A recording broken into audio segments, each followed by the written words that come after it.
ہاں عزت افزائی ہے، بزرگ ہستی اعلیٰ ہستی اس کو عزت دے. جی السلام علیکم ورحمۃ اللہ. جی جی کس تاریخ کو آپ بیٹھتے ہیں؟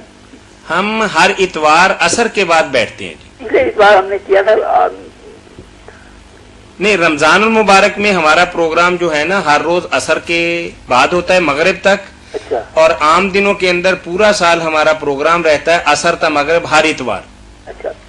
مجھے مولانا صاحب سے یہ پوچھنا کہ جس طرح صوفی محمد عبداللہ ماموں کانن والے رحمت اللہ علیہ، جی فرمائیے. اللہ تعالیٰ مرحوم مغفور، آمین.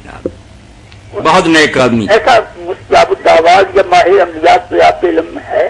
جی جی اچھا ٹھیک ہے. یعنی آپ مولانا سے یہ پوچھنا چاہتے ہیں کہ جس طرح صوفی محمد عبداللہ اللہ انہیں غریق رحمت کرے مستجاب الدعوات تھے، تو مولانا سے آپ کا سوال یہ ہے کہ کیا اس طرح کی کوئی ہستی اس وقت ان کی نظر کے اندر ہے؟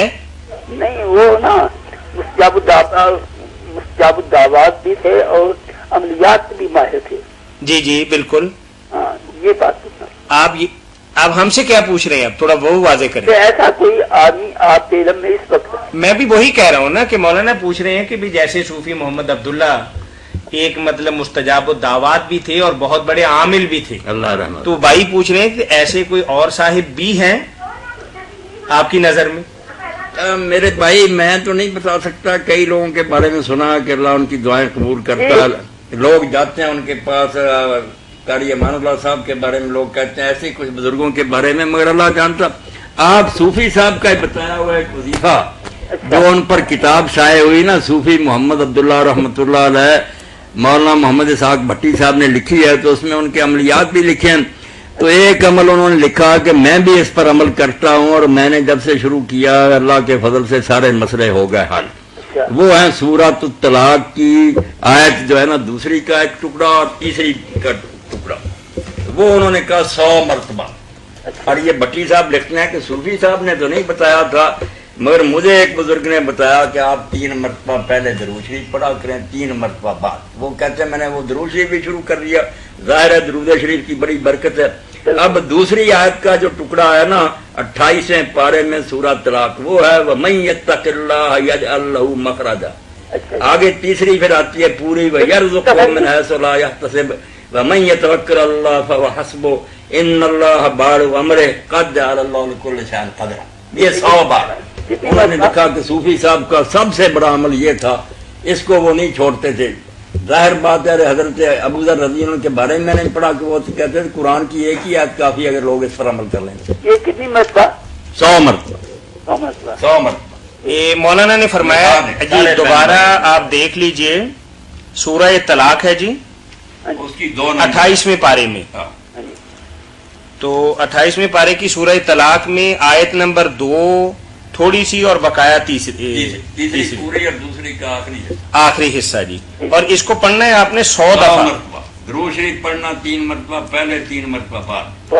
یہ صوفی عبداللہ صاحب کے معمولات مبارکہ میں ہے، اور ان کے بارے میں ایک کتاب لکھی ہوئی ہے صوفی محمد عبداللہ، ان کی زندگی کے بارے میں یہ بڑی پیاری کتاب مولانا اسحاق بھٹی صاحب جو ہے نا انہوں نے لکھی ہے. ٹھیک ہے.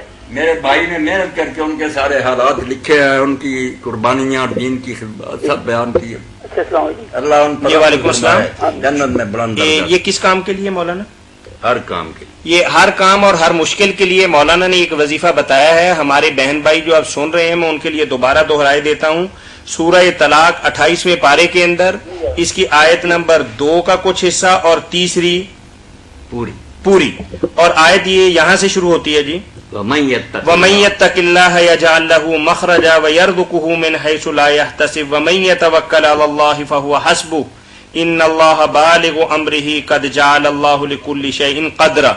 اس کو 100 دفعہ پڑھنا اور پڑھنے سے پہلے 3 دفعہ درود ابراہیمی اور 100 دفعہ پڑھنے کے بعد پھر 3 دفعہ درود ابراہیمی. جتنے بھی مسائل مشکلات اور پریشانیاں ہوں گی دن رات کے کسی حصے میں بھی جو آپ کو اللہ نے میسر وقت دیا ہو اس میں آپ یہ پڑھیں. بہت آرام. ہیلو جی جی جی. ابھی جو یہ آیت نمبر ہے وہ کہاں پہ ہے؟ 28واں پارہ جی. 28واں پارہ سورہ نمبر سورہ طلاق ہے جی. سورہ طلاق ہے. اس کا آیت نمبر کتنی ہے؟ آیت نمبر 2 کا کچھ حصہ اور آیت نمبر 3 پوری، یعنی سوا آیت کہہ لیں یا 1.5 آیت کہہ لیں. ٹھیک ہے سر. چلے بارک اللہ فیک. جی اچھا مولانا، جو آسان سے وظیفے ہوتے ہیں لوگ شاید ان کو بہت زیادہ ترجیح نہیں دیتے، وہ سمجھتے ہیں کہ جو 1-2 کروڑ دفعہ ہو تو شاید اس کا زیادہ فائدہ ہوتا ہے. جو اصحاب شکن بتاتے ہیں کتنی لاکھ بار پڑھو، اور جب لوگ کہتے ہیں کہ ہم سے تو پڑھا نہیں جاتا، وہ کہتے ہیں چلو اچھا فیصلہ نظرانہ دے جاؤ، ہم نے پڑھ رکھا ہم ہی پڑھ لیں گے. تو یہ ٹھگوں کے کام ہے نا. سیدھی سی بات ہے، چھوٹا سا کوئی ذکر بتاؤ، سننے والا اللہ، زیادہ ذکر کر کے آپ نے اللہ کو ہرا دینا، شکست دینی. ذکر تھوڑے کافی. ایک یہ بتایا کریں، ایک وہ موسیٰ علیہ السلام کا سورہ قصص کا جو ہے نا، صحیح بات. 113 بار رب انی لما انزلت الی من خیر فقیر، 113، اور بعد میں 3 بار سورہ والضحیٰ اور اول آخر درود شریف. بالکل مسئلے حل ہوں گے. موسیٰ علیہ السلام جن حالات میں پھنسے ہوئے، کوئی راستہ تھا، پیچھے دشمن پیچھے لگا ہوا تھا، یہاں کوئی جانتا نہیں تھا، پانی پلا کر سائے میں بیٹھ گئے کہ کوئی واقف نہیں کدھر جاؤں. اس وقت یہ دعا کی کہ اللہ اس وقت تو کسی قسم کی مہربانی بھی تم مجھ پر کرے، میں محتاج ہوں. جزاکم اللہ خیر. چلو، یعنی آپ نے نمازی کے بارے میں بتا دیا، اور بہت اچھی مثال آپ نے دی کہ بیت اللہ کا جب طواف کرتے ہیں تو اس وقت بیت اللہ کو اپنے دائیں طرف نہیں کرتے بلکہ اس کے دائیں طرف خود چلتے ہیں. مثال ٹھیک ہے. بہت اچھی مثال دے کے آپ نے بات کو واضح کر دیا کہ تکریم جو ہے نا اس چیز کی اپنی جگہ پہ برقرار ہے. ایک اصول اور طریقہ جو بتایا آپ کو بھی اللہ نے باعزت کر دیا. یہ بھی جو ہے کہ جب آدمی کوئی شروع کرے تو دائیں طرف سے دیتے آتے ہیں، اب الیمین، یمین کو ترجیح دی گئی. وہ حدیث میں بھی ہے کہ اللہ کے نبی صلی اللہ علیہ وسلم یحب التیامن. صاف بندی میں بھی کہا کہ پہلا امام کے پیچھے کھڑا ہو، پھر دوسرا اگر دائیں طرف، تیسرا بائیں. پہلے دائیں طرف پر کرنی ہے، جو بڑھتے جائیں پر کریں، پھر ادھر پلڑا برابر کریں. اصحاب الیمین ہی ہوں گے نا، دائیں ہاتھ والے. صحیح بات ہے مولانا. جتنے بھی پھل اللہ تعالیٰ نے حلال بنائے ہیں، ظاہر ہے کہ انسان کی ضرورت بھی ہے اور اللہ تعالیٰ کی طرف سے ایک انعام بھی ہے. تو اس حوالے سے کھجور کی کچھ خاص برکت کے حوالے سے بھائی نے پوچھا کہ اس کا الزام کرنا اور اس کو اپنی غذا کے اندر شامل رکھنا، اس کے بارے میں کوئی حدیث پاک بھی ہے؟ ایک تو جو ہے نا سوال میں اگر بھائی نے لکھا تو انہوں نے بھی غلط لکھا. الزام نہیں کہنا چاہیے. الزام تھا نا کسی پر کوئی چیز جو ہے چپکانی اور اس کو ملزم ٹھہرانا. التزام کر دیں. التزام کہنا. اس میں تا بھی آتی ہے نا، ٹھیک ہے، لام کے بعد تا بھی، التزام کے پابندی سے کرنا. ٹھیک ہے. تو یہ 7 دانے جو ہے نا اجوا کھجور کے، اس کے بارے میں تو صحیح بخاری میں آتا ہے کہ 7 دانے صبح کے وقت اگر کوئی کھائے تو جادو اور زہر اثر نہیں کرے گا. یہ تو اگر کرتا ہے جس میں. باقی عام کھجور جو ہے وہ بھی قرآن مجید نے شجرہ طیبہ کا، اللہ کے رسول علیہ السلام بھی چھوٹی عید پر جاتے تھے جب نماز عید کے لیے تو تاک دانے جو ہے نا کھجور کے کھا کر جائے. کھجور کو بڑی فضیلت ملی نا. روزہ افطار کرنے کے بارے میں کہا پہلے تازہ کھجور، نہ ملے خشک کھجور، پھر آخر میں پانی ہے. یہ ترتیب بتائی روزہ کھولنے میں. رکھتے وقت ہی کہا کہ نعمہ سحور المومن تمر، مومن کی سب سے بہتر سحری جو ہے وہ کھجور ہے، کہ پہلے اٹھ کر کھجور کھائے. کھجور کا بڑا ذکر ہے. اور علماء یہ کہتے ہیں کہ اگر کھجور سے زیادہ طاقتور کوئی چیز ہوتی تو درد ذے کے موقع پر حضرت مریم علیہ السلام کو اللہ نے کس بات کا مشورہ دیا کہ یہ کھجور ہے، اس کا پھلا اور کھجوریں گریں گی. وہ کھا. کھجور اور پانی کا مشورہ دیا ہے اس وقت ایسے نازک مرحلے پر بھی. اس سے بہتر کوئی غذا نہیں، نہ کوئی طاقتور چیز.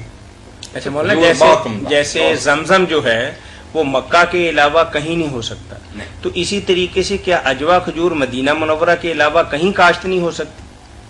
نہیں، مجھے تو نہیں یہ تجربہ. اگر لوگ مطلب مدینے کی ایک خاص کھجور ہے جس کا بہت زیادہ قد کاٹ بھی نہیں ہوتا اور شاید دنیا کے اندر سب سے مہنگی کھجور ہے. نہیں، یعنی جب میں مدینہ منورہ پڑھتا تھا تو اس زمانے کے اندر بھی دکاندار سے جب کھجور کا باؤ تاؤ کرتے تو بے شمار کھجوریں سامنے رکھ دیتا کہ کھاؤ، لیکن جب اجوا لے کے آتا تو وہ کہتا کہ لا تذوق، اس کو چکھنا بھی نہیں، مہنگی ہونے کے ناطے.